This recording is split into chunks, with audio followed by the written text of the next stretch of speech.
Good morning to all of you. एक बार फिर हम लोग इलाहाबाद यूनिवर्सिटी के क्रेट एग्ज़ाम के संदर्भ में चर्चा करेंगे। CRET, as you know that this is the exam that is conducted for PhD aspirants. तो क्रेट का फुल फॉर्म है आपका कंबाइंड रिसर्च एंट्रेंस टेस्ट, जो इलाहाबाद यूनिवर्सिटी पीएचडी एग्ज़ाम कराती है, उसको हम लोग बोलते हैं। Now we will discuss the important updates and important information related to this exam. First of all, अगर देखा जाए तो अगर हम डेट चर्चा करें, इम्पॉर्टेंट डेट आपका है कि जो स्टार्टिंग ऑफ फॉर्म है, फॉर्म की स्टार्टिंग डेट यह है आपका 19 जुलाई 2024। लास्ट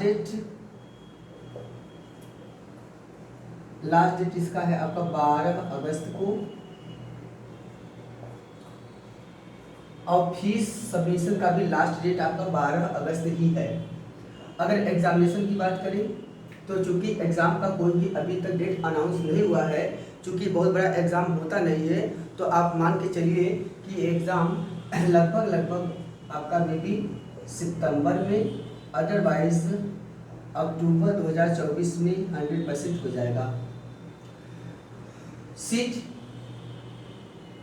एंड फीस की बात करें तो फी स्ट्रक्चर जो है इसका वह है कि इसमें यूआर कैंडिडेट्स, ईडब्ल्यूएस कैंडिडेट्स और ओबीसी कैंडिडेट्स के लिए यह 1800 रखा गया है, बहुत ज़्यादा है। दूसरा, जितने भी अदर्स हैं, एससी, एसटी, पीडब्ल्यूडी, सब के लिए आपका 900 है, ये भी बहुत ज़्यादा है। ओके, चलिए, तो ये हो गया। सीट की अगर बात करें तो अलग अलग डिपार्टमेंट्स में अलग अलग सीट्स की संख्या है, जिनमें से कुछ खास डिपार्टमेंट्स के जो है आपको हम लिस्ट बता दे रहे हैं। जिसमें से आपका सीट में अगर देखा जाए तो एग्रीकल्चर बॉटनी में आपका टोटल है 2 सीट। एग्रीकल्चर केमिस्ट्री में आपका इसमें भी 2 है। एंशिएंट इंडियन हिस्ट्री टोटल आपका 63 सीट है, जिसमें से मेन कैंपस में 40 सीट है और अलग अलग जो उसके कंस्टिट्यूएंट्स कॉलेज हैं उनमें कुछ सीट्स हैं। ओके, इसी तरह एंथ्रोपोलॉजी में मेन कैंपस में 8 है, टोटल भी 8 है। और तो हम आपको सीट का लिस्ट भेज देंगे, इस पर अनावश्यक कोई मतलब नहीं है। ओके, हाँ, हिंदी में थोड़ा इस बार भी सीट काफ़ी है, 70 है, पिछली बार 100 के पार था। और मेडिकल मॉडर्न हिस्ट्री में आपका टोटल है 27। म्यूज़िक परफॉर्मिंग आर्ट में आपका 10 सीट है। तो अलग अलग जगह पे अलग अलग सीट्स हैं।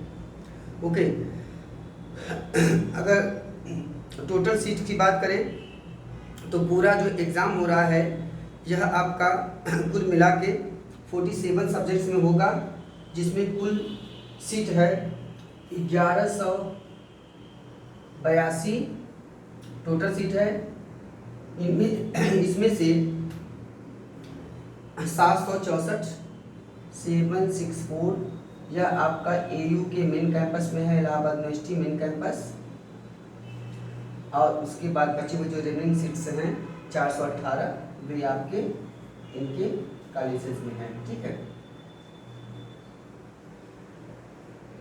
तो कॉलेजेस में हैं।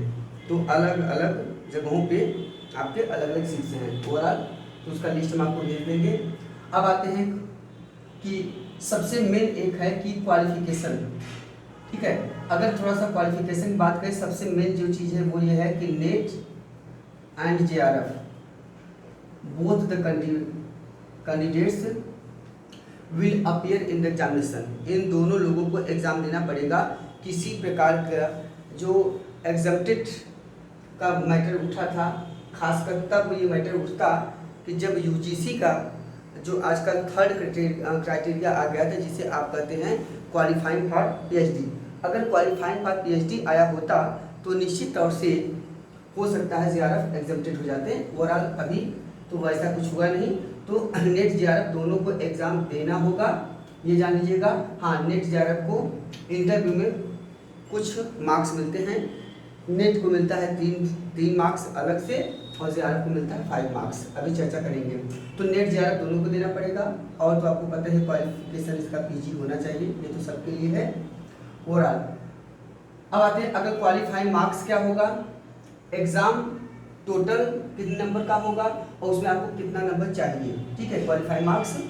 तो टोटल एग्जाम होगा आपका, total marks of exam, total marks होगा 300 का। इसमें से आपको UR कैंडिडेट्स को 50% चाहिए, मतलब 150 नंबर उनको ज़रूर लाना है मार्क्स। और अदर्स जितने भी हैं, चाहे EWS है, चाहे OBC है, चाहे SC है, ST है, चाहे PWD हैं, जितने हैं सबको 45%, मतलब 135 मार्क्स उनको लाना है। हालांकि ये मान के चलिएगा कि जितने जो बॉर्डर लाइन पर रहेंगे उनका सिलेक्शन होना बहुत ज़्यादा मुश्किल है, तो इसीलिए आपको ज़्यादा से ज़्यादा जो है नंबर लाना होगा। ओके, फिर अभी हम लोग अलग वीडियोस में भी चर्चा करेंगे कि आपके लिए कितना मार्क्स जो है सुरक्षित होगा, सेफ होगा। चलिए, तो यहाँ तक आपका हो गया एक बेसिक इंफॉर्मेशन। अब आते हैं जो उसका सबसे इम्पॉर्टेंट पार्ट है, वह है आपका एग्ज़ाम पैटर्न क्या है, एग्ज़ाम प्रोसेस क्या है, एग्ज़ाम प्रोसेस के बाद आपका सिलेक्शन प्रोसेस क्या होगा और उसके लिए आपको क्या क्या करना है। Now the most important thing कि एग्ज़ाम का पैटर्न क्या है, एग्ज़ाम किस तरह से होगा। तो सबसे पहला आप जान लीजिएगा कि एग्ज़ाम आपका ऑफलाइन है, ऑनलाइन एग्ज़ाम नहीं है, पहला अपडेट इसका है। सेकेंड थिंग, इसमें ऑब्जेक्टिव और डिस्क्रिप्टिव 2 पेपर होंगे, दोनों पेपर आपको करना है, और उसके बाद इन्हीं दोनों के नंबर मिला के आपको इंटरव्यू देना होगा। ओके, तो हम लोग यहाँ से आगे बढ़ते हैं। अगर इसके आगे बढ़े तो देखते हैं कि जो आपका एग्ज़ाम पैटर्न एंड प्रोसेस क्या है, कि यहाँ पे जो आपके there will be 2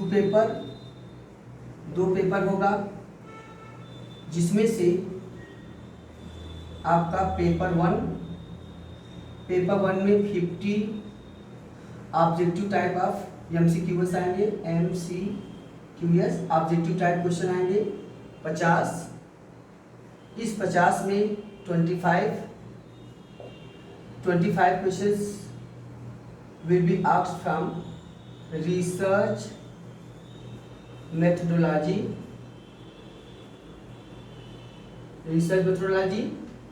and other 25 question will be related to your subject।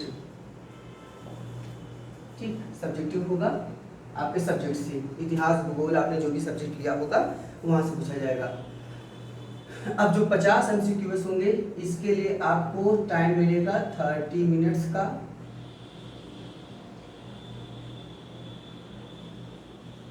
Will be allotted.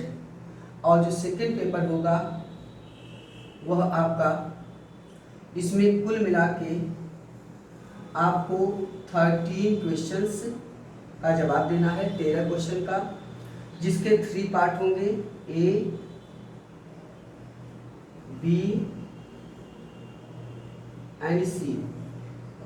ए में आपको 10 ऑब्जेक्टिव टाइप का क्वेश्चन होंगे, 10 ऑब्जेक्टिव नहीं होगा, 10 क्वेश्चंस, 60 आंसर टाइप, 75 वर्ड्स। ये आपका 75 शब्द के लिखना होगा, 75। इन सब की चर्चा करेंगे कैसे आपको लिखना है, क्या लिखना है। 75 शब्द का होगा, जिसमें आपका ईच क्वेश्चन कैरीड मार्क्स होगा 12 नंबर का, 12 नंबर का होगा, टोटल आपका हो जाएगा 120 नंबर का। ठीक, 12 क्वेश्चन, 10 क्वेश्चन, 120 नंबर का। दूसरे में आपको 2 क्वेश्चंस मीडियम लेवल का होगा, जिसमें आपका वर्ड लिमिटेशन होगा 150 वर्ड्स, 150 शब्द में लिखना होगा। वर्ड लिमिटेशन का बहुत ही ध्यान देना होगा, क्योंकि वर्ड लिमिटेशन आपका मोस्ट इम्पॉर्टेंट थिंग, सबसे महत्वपूर्ण है। उनकी सबकी आगे चर्चा करेंगे। 150 वर्ड्स का होगा, जिसमें ईच क्वेश्चन मार्क कितना होगा, इसमें ये होगा 20 नंबर का, टोटल हो जाएगा 40 नंबर। ठीक, तो आपका हो गया 120 और 40 160। लास्ट में आपका एक क्वेश्चन होगा, लॉन्ग आंसर टाइप क्वेश्चन होगा, one question long answer type, जिसकी वर्ड लिमिटेशन होगी 400 वर्ड्स, 400 वर्ड्स होगा। यह आपका इसका मार्क्स होगा 40 मार्क्स का होगा, टोटल भी हो जाएगा आपका 40 मार्क्स। तो 40 40 80 120, टोटल हो गया आपका 200 मार्क्स, 200 मार्क्स। ठीक, इसका जो समय होगा, पहले का समय आपका मैंने बताया था 30 मिनट्स होगा ये, और इसका समय जो होगा 120 मिनट्स, मतलब 2 आवर्स होगा, 120 मिनट्स। टोटल आपका 2.5 घंटा, इसमें कोई गैप नहीं रहेगा, दोनों साथ होगा, तो 2.5 घंटे में आपको कुल मिला के ये सब करना होगा। ओके, चलिए अब आते हैं थोड़ा सा एग्जाम पैटर्न में। हमने कर दिया कि कुछ ऑब्जेक्टिव क्वेश्चन लिखना है इधर, एमसीक्यू स्टाइल, जिसमें 4 ऑप्शन होंगे, और ई वाले क्वेश्चन में सब में आपको डिस्क्रिप्टिव लिखना है। क्वेश्चन आंसर सब एक साथ आएगा, उसी में स्पेस खाली रहेगा, आपको उसी में लिखना पड़ेगा। चलिए आगे चर्चा करते हैं। अब आते हैं कि एपीआई काउंट। अब एपीआई काउंट आपका कैसे होगा, कैसे आपका सिलेक्शन होगा, तो एपीआई काउंट में क्या क्या है, जब आपका at the time of selection वो कैसे कैसे आपका एपीआई काउंट होगा। तो एपीआई काउंट का जो तरीका है वो समझ लीजिए। इसमें आपका है हाई स्कूल, दूसरा आपका है इंटर, तीसरा है आपका ग्रेजुएशन, और चौथा है आपका पीजी। ठीक, और पांचवा है आपका नेट, और आपका है जेआरएफ। इतना होगा। ठीक तो इसमें आपका हाई स्कूल, इंटर, इन्हीं के आपको नंबर मिलेंगे। अब जो इनके नंबर आपको मिलेंगे उसका भी अपना अलग अलग प्रावधान है।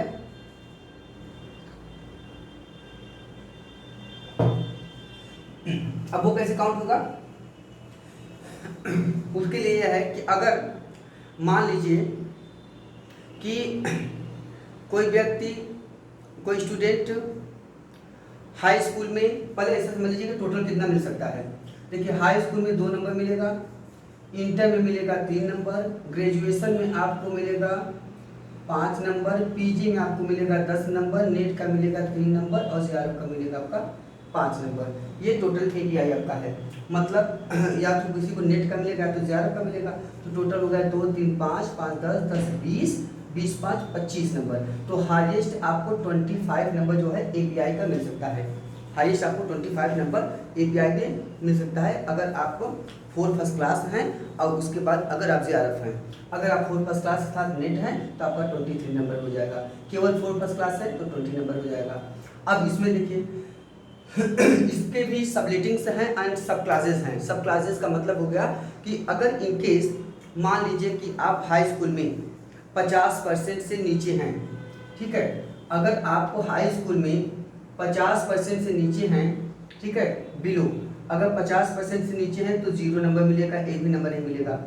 अगर आप 50 से 60 के अंदर हैं तो आपको 1 नंबर मिलेगा। अगर आप 60 के ऊपर हैं तभी आपको 2 नंबर मिलेगा हाई स्कूल का। इंटर का देख लेते हैं। इंटर का भी क्राइटेरिया आपका यही है। इंटर में बस इतना है कि अगर आप 50% से नीचे हैं तभी आपको 1 नंबर मिल जाएगा। तो इसमें देखिए इंटर में क्या होगा, अगर आप 50% से नीचे हैं तो 1 नंबर, 50 से 60 के बीच में है तो 2 नंबर, अगर आप 60% के से अबव हैं, 60% से लेकर, तो आपको हो जाएगा 3 नंबर इंटर का। बीए ग्रेजुएशन में देख लीजिए मार्क्स। अब बीए जो ग्रेजुएशन मार्क्स होगा उसका भी अपना यही तरीका है कि अगर आप उसमें भी 50%, अगर आप उसमें भी 50% से नीचे हैं तो आपको 2 नंबर, 50 से 60% के अंदर हैं तो आपको 3 नंबर, 60 के ऊपर है तो 5 नंबर। पीजी लेवल पे आ जाइए। अब पीजी लेवल में ये है कि अगर आप 55 से नीचे तो कुछ ही लोग हो सकते हैं, नागरिक तो 55 अनिवार्य है। अगर कुछ क्राइटेरियाज एंड कुछ जो आपके रिजर्वेशन पॉलिसी है उनको छोड़ दिया जाए तो कुछ अदरवाइज पोस्ट ग्रेजुएट में अगर 50%, ठीक है, से कम हो नहीं सकता है, क्योंकि 50% से कम में आपको किसी को अलाउ नहीं है, तो 50% या उससे अधिक है और 60% से कम है, तो 50 से 60 के बीच में अगर आप हैं, आप पोस्ट ग्रेजुएशन में, तो आपको 5 नंबर मिलेगा, 5 नंबर। अगर आपको 55 से 60 के बीच में है तो 7 नंबर, अगर 60 के ऊपर है तो 10 नंबर। ये आपका क्राइटेरिया हो गया। नेट का आपको 3 नंबर, जीआरएफ का आपको 5 नंबर। ठीक, अब थोड़ा सा चूंकि इसको मिटाएंगे ताकि आपको ज़्यादा आसान समझ आए। अब आते हैं थोड़ा इंटरव्यू। इंटरव्यू जो है it will carry 15 marks, 15 number का होगा। इंटरव्यू आपका 15 नंबर का होगा। ये तो आपका पूरा पूरा हो गया। अब देखते हैं अब फाइनल सिलेक्शन कैसे होगा, जो मोस्ट इंपॉर्टेंट है, फाइनल सिलेक्शन कैसे होगा। तो अब फाइनल सिलेक्शन में आपने लेवल 1 में जितना नंबर पाया है, लेवल 2 में आपने जितना नंबर पाया है, मतलब पेपर 1 एंड पेपर 2, इनमें जितना भी आपने नंबर पाया होगा, इसमें से पूरे नंबर को हम क्या करेंगे 35 में कन्वर्ट कर देंगे। All the marks which we have gained in both the papers that will be converted into 35। तो अब क्या हो जाएगा कि मान लीजिए आपने इसमें दोनों मिला के ये 300 नंबर का है, तो भाई 200 नंबर और ये आपका हो गया है 100 मार्क्स का, ये 100 मार्क्स। अब क्या हुआ कि इन दोनों के नंबर को आप मिला लेंगे, तो दोनों मान लीजिए कि आपने 150 पाया, तो 150 अगर आपने पाया तो 150 इंटू 35 डिवाइडेड बाई 300। ठीक, तो आपने इसको कर लिया। तो जब आप इसको करेंगे तो आपका एपीआई जो है वहाँ पे आ जाएगा कि आपका कितना परसेंट हो रहा है। तो आप इसी तरह अलग अलग जो नंबर्स हैं उनके एपीआई को आप यहाँ से काउंट कर सकते हैं। अब देखते हैं कैसे। देखिए जैसे कि मान लीजिए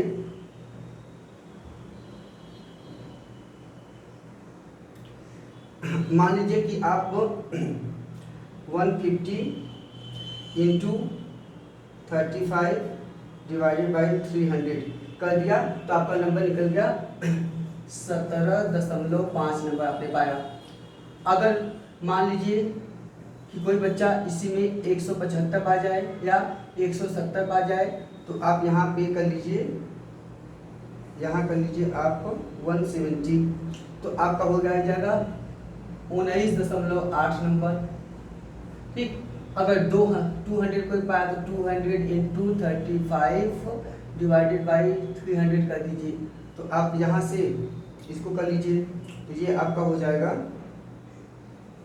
23.35 नंबर। ठीक, ये नंबर आपको इसमें मिल जाएगा, ये 35 में कन्वर्ट हो जाएगा। तो आपका 35 वो हो गया। 25 क्या है, 25 यहाँ पे आपका पूरा टोटल एपीआई है 25, तो 25 इधर हो गया, 35 इधर हो गया, मतलब कितना हो गया 60 नंबर, 60, और 15 नंबर का इंटरव्यू, टोटल कितना हो गया 75। इसी 75 में अब आपका फाइनल सिलेक्शन होगा कि 75 में कौन कितना पाया। हो सकता है कोई 75 में टोटल मिला के कोई आपका पा जाए 75 में, हो सकता है 50 नंबर, कोई 49 नंबर, कोई 58 नंबर, ऐसे होगा, तो वो तीनों जोड़ा जाएगा। ओके, तो इसमें एकदम सिंपल है, इसमें आपका 75 नंबर टोटल हो गया, 15 नंबर का इंटरव्यू है, 25 नंबर का एपीआई है, जितना नंबर आप पाए उसको 35 में कन्वर्ट करना है, तो 35 वो हो जाएगा, 25 ये हो जाएगा, 15 हो जाएगा, और इसी के आधार पे आपकी फाइनल जो होगी वो मेरिट बनाई जाएगी। ठीक है, तो ये आपके कुछ बेसिक इन्फॉर्मेशन रहे हैं जिस पे आपको काम करना है। आगे हम चर्चा करेंगे कि फिर आपकी स्ट्रेटेजी क्या होनी चाहिए, आप कैसे क्वेश्चंस करेंगे, वर्ड लिमिटेशन का पालन आप कैसे करेंगे, इन सब पे चर्चा हम लोग आगे वाले वीडियोस में करेंगे। Okay, thank you to all of you, so best of luck to all of you once again.